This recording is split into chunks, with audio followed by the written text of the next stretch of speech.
memperkenalkan diri. Nama saya Zaskia Azhara Selan dengan NIM 125241050. Mata kuliah Pengauditan 1 dan Praktik, Prodi Akuntansi. Di sini saya akan menjelaskan hasil jawaban studi kasus tanggung jawab audit dan asersi manajemen dalam skandal PT Garuda Indonesia.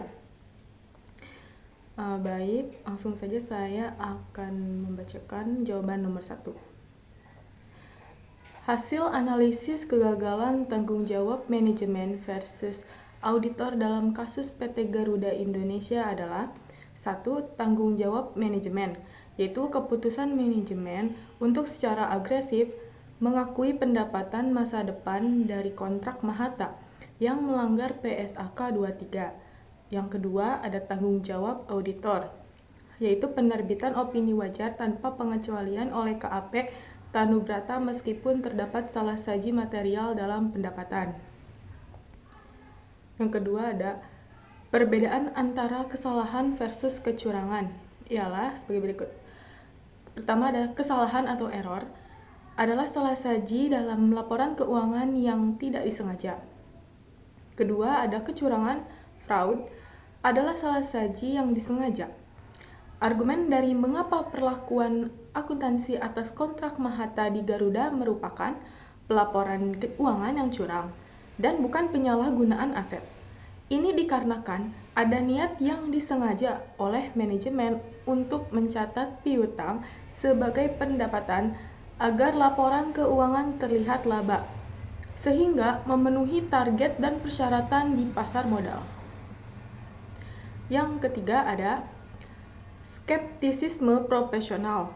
Didefinisikan yaitu standar auditing yang mensyaratkan bahwa audit dirancang sedemikian rupa agar dapat memberikan kepastian yang layak untuk mendeteksi baik kesalahan maupun kecurangan yang material dalam laporan keuangan. Kegagalan yang tampak jelas untuk mempertanyakan substansi kesepakatan Mahata, terutama kemampuan bayar pihak lawan dan ketepatan waktu pendapatan. Auditor seharusnya menerapkan skeptisisme dengan mempertanyakan bukti spesifik apa yang seharusnya diminta oleh auditor untuk menguatkan asersi penilaian atas piutang Mahata. Sifat transaksi Mahata yang sangat material, tidak biasa, dan secara terang-terangan melanggar prinsip akuntansi seharusnya segera terdeteksi oleh audit yang dilakukan dengan kecermatan profesional yang semestinya. Satu transaksi tunggal yang mampu mengubah kerugian besar menjadi laba seharusnya memicu tingkat pengawasan tertinggi. Inilah sebabnya mengapa regulator pada akhirnya memberikan sanksi berat kepada auditor. Yang keempat, ada 3 asersi kunci terkait transaksi yang dilanggar manajemen adalah sebagai berikut. 1. Keterjadian atau occurrence. Asersi ini menyatakan bahwa transaksi yang dicatat benar-benar terjadi dan berkaitan dengan entitas. Meskipun kontrak telah ditandatangani, peristiwa ekonomi yang menghasilkan pendapatan, pemberian layanan, dan penerimaan pembayaran yang dapat diandalkan belum terjadi pada tahun 2018. Dengan demikian, pengakuan pendapatan ini melanggar asersi keterjadian. Yang kedua, ada akurasi. Asersi ini menyatakan bahwa jumlah dan data lain yang terkait dengan transaksi yang dicatat telah dicatat dengan tepat. Dengan mengakui pendapatan masa depan yang belum dihasilkan, jumlah pendapatan yang dicatat untuk tahun 2018 secara fundamental tidak akurat. Yang ketiga, ada pisah batas atau cut off. Asersi ini menyatakan bahwa transaksi telah dicatat dalam periode akuntansi yang benar. Ini adalah pelanggaran yang paling mencolok. Manajemen secara tidak tepat menarik pendapatan dari periode akuntansi masa depan selama 15 tahun ke dalam satu periode tunggal, yaitu tahun 2018. Prosedur yang harus dilakukan untuk mendeteksi salah saji tersebut adalah dengan memberikan pertanyaan kritis bagi auditor.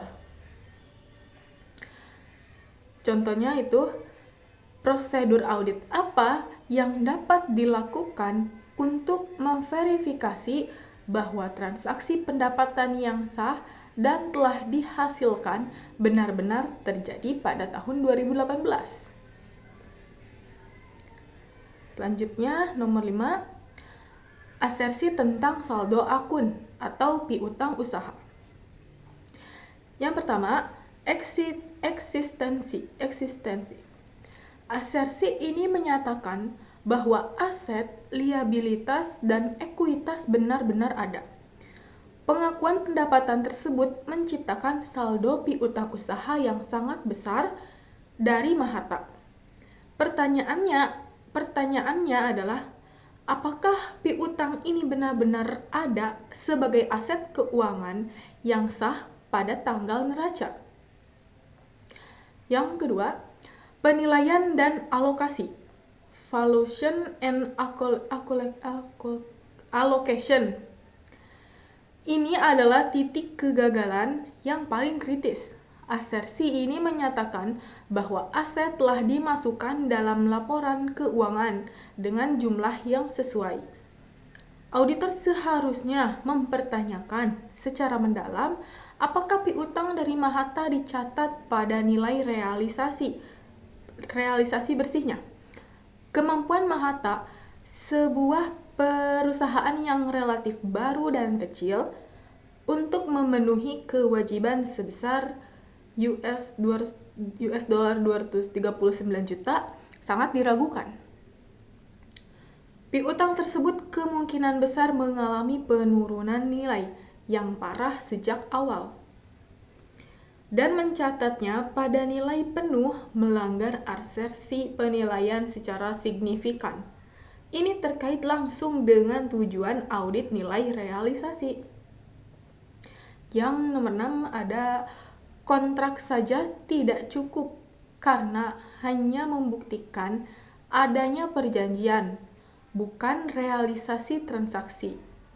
Sebagai ketua tim audit, saya harus memperoleh bukti lain seperti konfirmasi piutang, bukti pembayaran, dokumen pelaksanaan kerjasama, dan analisis kemampuan bayar Mahata agar bisa menilai dengan tepat nilai piutang dan waktu pengakuan pendapatan Garuda.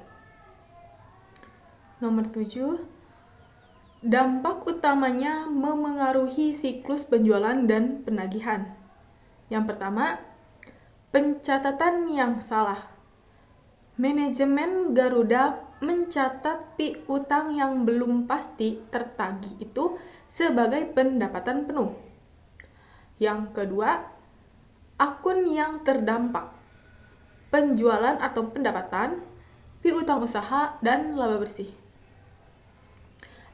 Efek berantai ke siklus lain, yaitu ada pengaruh pada modal dan laba ditahan, memenuhi persyaratan pembiayaan baru.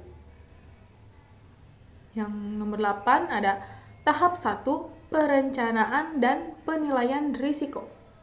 Auditor melaksanakan prosedur ini untuk menilai risiko bahwa salah saji yang material mungkin telah ada dalam laporan keuangan. Tahap 2 atau 3, pengumpulan bukti dan pengujian sebelum dapat memutuskan untuk mengurangi penilaiannya atas risiko pengendalian yang direncanakan. Apabila pengendalian internal dianggap efektif, pertama, auditor harus menguji keefektifan pengendalian tersebut.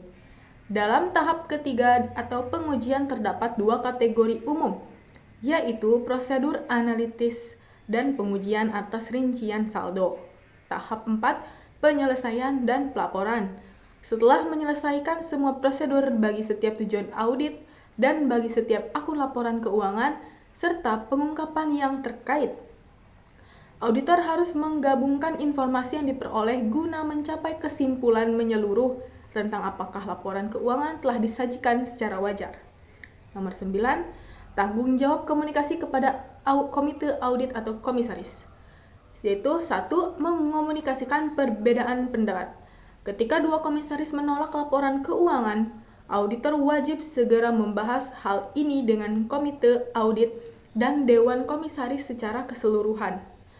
Auditor harus menjelaskan implikasi akuntansi dari transaksi Mahata sesuai PSAK. Yang kedua, menyampaikan potensi kecurangan. Auditor harus menyampaikan kecurigaan atau temuan mengenai potensi salah saji material yang diakibatkan oleh manajemen kepada komite audit. Pilihan auditor ketika manajemen menolak penyesuaian. Yang pertama, mengubah opini audit. Yang kedua, menarik diri dari perikatan.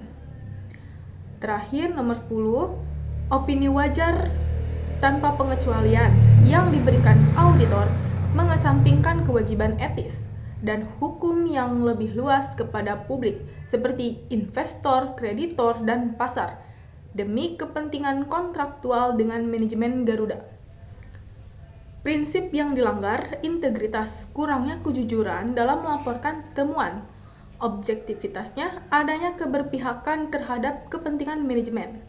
Skandal ini menunjukkan bahwa sistem tata kelola internal Garuda pada tahun 2018 lemah. Skandal ini menekankan pentingnya tata kelola eksternal, peran OJK, Bursa Efek Indonesia, dan Kemenko sebagai regulator. Pihak-pihak inilah yang pada akhirnya mengidentifikasi manipulasi tersebut dan menjatuhkan sanksi. Ini membuktikan bahwa auditor adalah penjaga gerbang yang penting, dan jika auditor gagal, otoritas eksternal harus bertindak untuk memulihkan kepercayaan publik. Cukup sekian dan terima kasih. Wassalamualaikum warahmatullahi wabarakatuh.